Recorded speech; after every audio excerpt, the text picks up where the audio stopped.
बिस्मिल्लाहिर्रहमानिर्रहीम। जनाब, स्टोरी मैंने एक ही शेयर करनी है और स्टोरी इंतहाई कड़ाकेदार स्टोरी है। इंतहाई धमाकेदार किस्म के इंकशाफात हैं, लेटेस्ट, यानी कि आप यूँ समझ लें कि आप कह सकते हैं लेटेस्ट, बल्कि मोस्ट लेटेस्ट। और ये स्टोरी है जनाब CNN न्यूज़ 18 की। अच्छा, अब इसमें क्या है, क्या सूरत हाल है, लिखा क्या है? एक्सक्लूसिव स्टोरी है। Nawaz Sharif to return to Pak soon, army rolls out red carpet for ex PM to push out Imran Khan. आपको अंदाज़ा हो गया होगा इसकी हेडलाइन से भी कि ये क्या सूरत है। उसके बाद मैं इससे रिलेटेड बहुत ही, यानी यूँ समझ लें कि कुछ धमाकेदार बातें बताने लगा हूँ। ये कहा गया कि नवाज शरीफ जल्द पाकिस्तान आ रहे हैं और आर्मी ने उनके आगे रेड कारपेट बिछाया है इमरान खान को आउट करने के लिए। ये जो स्टोरी है मैं उसी तरह से बयान करूंगा। तबसरा अपना देता हूं। इस स्टोरी के इसकी एंडोर्समेंट में, इसकी सपोर्ट में मेरे पास बहुत सारी आर्गूमेंट है। मैं वो भी डेविएट ना हो जाए ताकि ये फिर ना उसका डिक्शन स्पाइल ना हो जाए। अच्छा, उसके बाद उन्होंने लिखा कि Pakistan prime minister Imran Khan's troubles are all set to increase with his predecessor being given the nudge by the establishment to return to the country। ये बहुत बड़ी बात है। और कुछ चीज़ें ऐसी लिखी ना जो नाकाबिल तरदीद हैं, ऐसी बातें लिखी जो नाकाबिल तरदीद हैं। मैं वो बताता हूँ। उन्होंने कहा कि इमरान खान साहब की मुश्किलात अब शुरू हो चुकी हैं क्योंकि जो नवाज शरीफ साहब हैं उनको कंट्रोल टावर ने इशारा दे दिया है कि जी आप वापस आ जाओ। ठीक हो गया ना।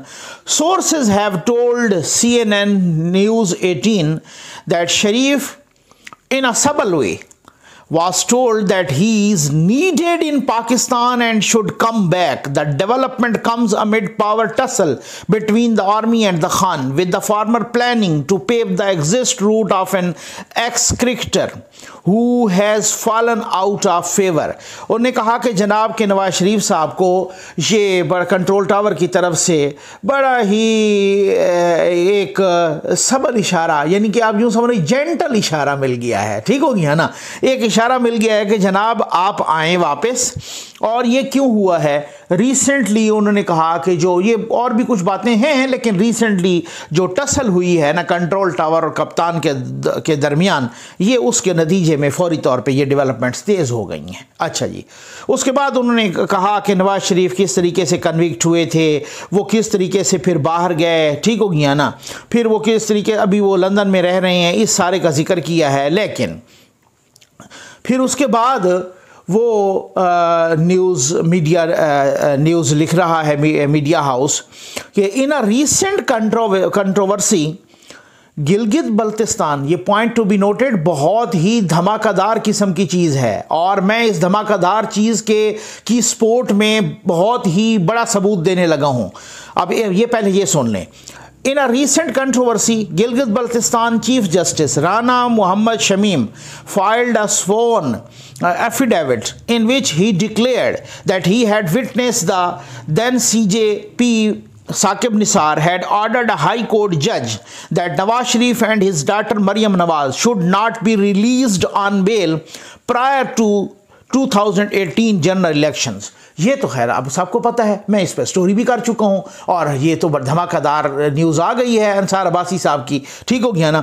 लेकिन जो अगला सेंटेंस इस जरीदे ने या इस न्यूज़ में मीडिया हाउस ने लिखा है ना, वो ज़रा बहुत ही रोंगटे खड़े कर देने वाला है। तैयार हो जाइए जनाब।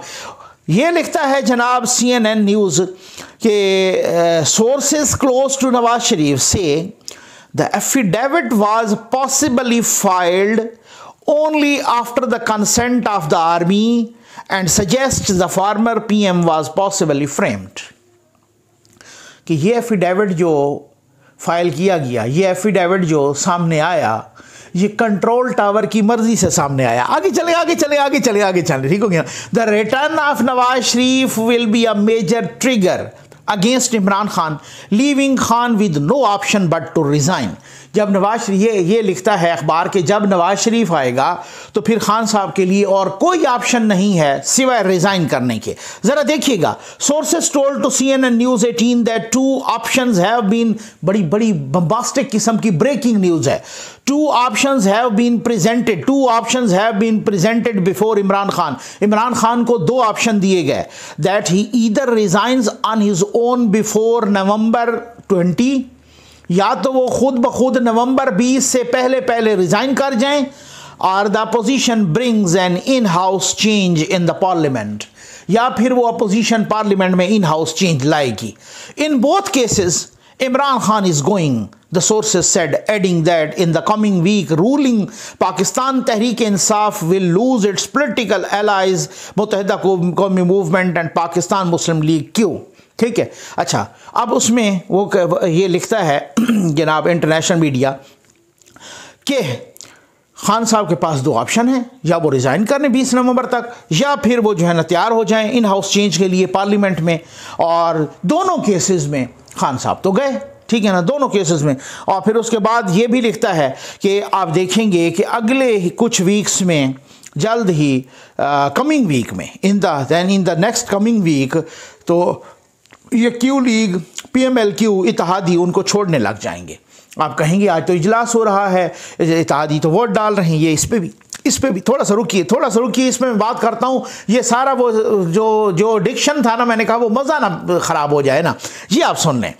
परवेज़ खटक फ्राम, ये अखबार लिखता है, Pervez Khattak from PTI and Shahbaz Sharif from Pakistan Muslim League Nawaz are probable names for the prime ministerial post, the sources said. ज़रा ने यह भी बताया है कि परवेज़ खटक साहब इन हाउस चेंज के नतीजे में, परवेज़ खटक साहब या फिर शहबाज शरीफ साहब, ये पॉसिबल नाम हो सकते हैं प्राइम मिनिस्टर के लिए, ठीक होगी ना। Imran Khan's political space has been in danger also due to the poor state of country's economy and stretched out protest by the TLP group who demands the prime minister was forced to accept in order to end the violent demonstrations across key stations. अच्छा, फिर उसके बाद ये लिखता है कि खान की जो पॉलिटिकल स्पेस है वो इस वजह से भी ख़तरे में, क्योंकि मुल्क की इकॉनमी बहुत ख़राब हो चुकी है, मुल्क में बहुत ज़्यादा महंगाई है, बहुत ज़्यादा बेरोज़गारी है। इसी वजह से जो TLP का जो एहतजाज था वो भी फौरी तौर पर। अच्छा, अब आ जाएं ज़रा थोड़ा सा उन बातों पर कि भाई ये अभी कल की बात है, ये जरदारी साहब पेश हुए। मैंने अभी बड़ा सबूत तो इस स्टोरी के इसके स्पोर्ट में दिया ही नहीं, ठीक है, वो मैं आपको बताता हूँ। अच्छा, इमरान खान साहब को, ये जरदारी साहब का बयान है कि इमरान खान साहब को लाने वाले अब एतराफ़ कर रहे हैं कि उनसे गलती हो गई, ठीक हो गया ना, सॉरी गलती हो गई, ठीक है। तो अब कल वो एहतसाब अदालत में पेश हुए, उनसे कुछ क्वेश्चंस हुए, इस एफिडेविट से मुतल्लिक भी हुआ। तो उन्होंने कहा कि मरियम मेरी बेटियों जैसी हैं, मैं उससे मुतल्लिक कुछ नहीं कहूँगा एफिडेविट का। तो उसमें ये इस तरह के वाक़यात होते रहे हैं पहले भी। और फिर उसके बाद उन्होंने ये इस पर कहा कि इमरान खान को लाने वाले अब गलती का एतराफ़ कर रहे हैं और कह रहे हैं कि गलती हो गई है, ठीक है। और साथ ये भी बहुत बड़ी बात की कि मैं आपको ये भी बता दूँ कि खान साहब की हुकूमत अपनी मुद्दत पूरी नहीं करेगी, ये उसमें कहा है। एक बात अब जो मैं आपके साथ डिस्कस करने लगा हूं, देखें ये एफिडेविट आया, ये CNN न्यूज़ लिख रहा है कि ये एफिडेविट हुआ है फाइल कंट्रोल टावर की मर्जी के साथ। अच्छा, कंट्रोल टावर की मर्जी के साथ, अच्छा ठीक है। मैं इसके साथ एक स्पोर्टिव आर्गूमेंट लगा रहा हूं, इसके साथ एक इस स्टोरी को सपोर्ट करने वाला आर्गूमेंट, और वो आर्गूमेंट मेरे पास शहबाज शरीफ साहब की ट्वीट है। शहबाज शरीफ साहब, जब ये एफिडेविट आया, जब ये अंसार अब्बासी साहब की स्टोरी पहले आई, अब तो एफिडेविट सामने आ गया ना, उसमें जो इस्लामाबाद हाई कोर्ट के जज हैं उनका नाम भी सामने आ गया, जस्टिस आमिर फारूक साहब, उनका नाम भी सामने आ गया उस एफिडेविट में। शहबाज शरीफ साहब लिखते हैं कि explosive news story by Ansar Abbasi peels off a thick layer of a grand scheme employed to target Nawaz Sharif and Maryam Nawaz. ये जो अभी अंसार अब्बासी साहब ने, ये शहबाज शरीफ साहब लिखते हैं कि अंसार अब्बासी साहब ने जो एक्सप्लोसिव न्यूज़ स्टोरी दी है, ये नवाज शरीफ और मरियम नवाज के ख़िलाफ़ जो बड़ा खेल खेला गया था वो उसके पर्दे को चाक कर दिया है इस स्टोरी ने। आगे सुनिए, आगे सुनिए। Allah has his own way of revealing the truth. खुदावंद करीम सच को साबित लाता है, सामने लाता है। It's yet another vindication of Nawaz Sharif and Maryam in the court of public opinion. अल्हम्दुलिल्लाह, नवाज शरीफ और मरियम के अल्हम्दुलिल्लाह ये भी कोर्ट ऑफ पब्लिक ओपिनियन में ये एक उनकी फतह है, उनकी आवाम के सामने भी एक फतह है नवाज शरीफ की और मरियम की भी। ये ज़रा गौर कीजिएगा, गौर कीजिएगा। एक और ट्वीट ज़रा देख लीजिए तो फिर उसके बाद मैं अपना तबसरा भी करता हूँ, ऐसा दबंग किस्म का तबसरा कि ये आप देख सकते। असल खबर हामिद मीर साहब का ट्वीट है, हामिद मीर साहब का। असल खबर ये नहीं है कि साबिक चीफ जस्टिस साकिब निसार ने नवाज शरीफ और मरियम नवाज को ना छोड़ने का हुक्म दिया था। असल खबर ये है कि साकिब निसार को ये हुक्म किसने दिया था।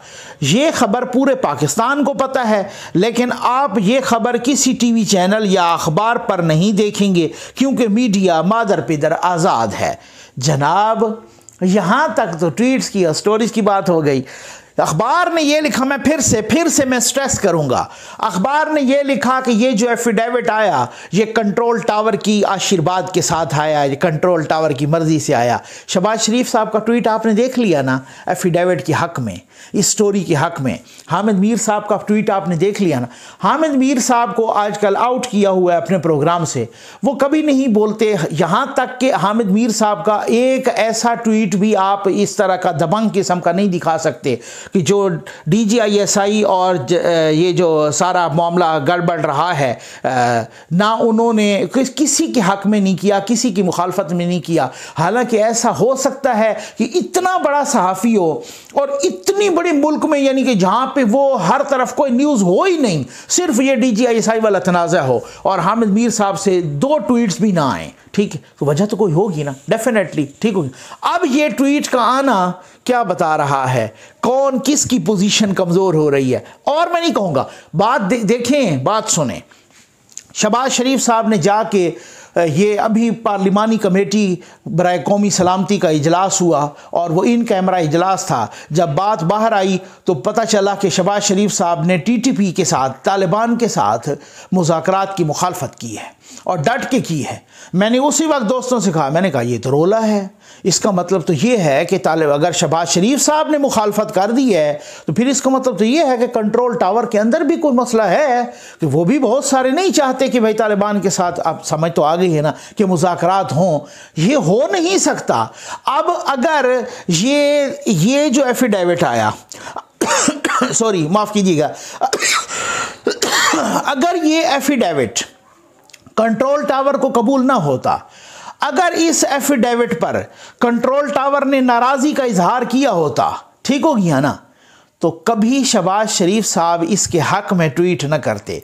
भाई शहबाज शरीफ साहब वो लिटमस टेस्ट हैं, ठीक हो गया ना, मेरी बात आज लिख लें। मैं तो देखता हूं इस तरह से। आप देखिए, आप न्यूज़ को दूसरे अंदाज में देखते होंगे, एक सहाफ़ी न्यूज़ को दूसरे अंदाज में देखता है, एक तजियाकार, एक सहाफ़ी।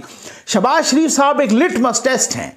शहबाज शरीफ साहब एक वो फार्मूला हैं कि जिसकी तरफ वो ट्वीट, अब अरशद मलिक साहब की स्टोरी आई थी, शहबाज शरीफ साहब साथ तो बैठे थे, बड़े गुमसुम हो के बड़े चुपचाप बैठे थे और सारा कुछ मरियम नवाज साहबा ने बोला था, उसके बाद भी कुछ ना ट्वीट ना कुछ भी नहीं किया था, ठीक है ना, चुप करके उठ के चले गए थे और कुछ नहीं बोला था। उस वक्त मामलात कुछ और थे, अब कुछ मामलात और हैं। शहबाज शरीफ साहब का बार बार ये कहना कि नवाज शरीफ के और मरियम नवाज के ख़िलाफ़ जो स्कीम घड़ी गई थी, जो स्कीम, जो खेल जो घड़ा गया था, जो पूरी प्लानिंग, जो स्कैम घड़ा गया था, वो बेनकाब हो गया है।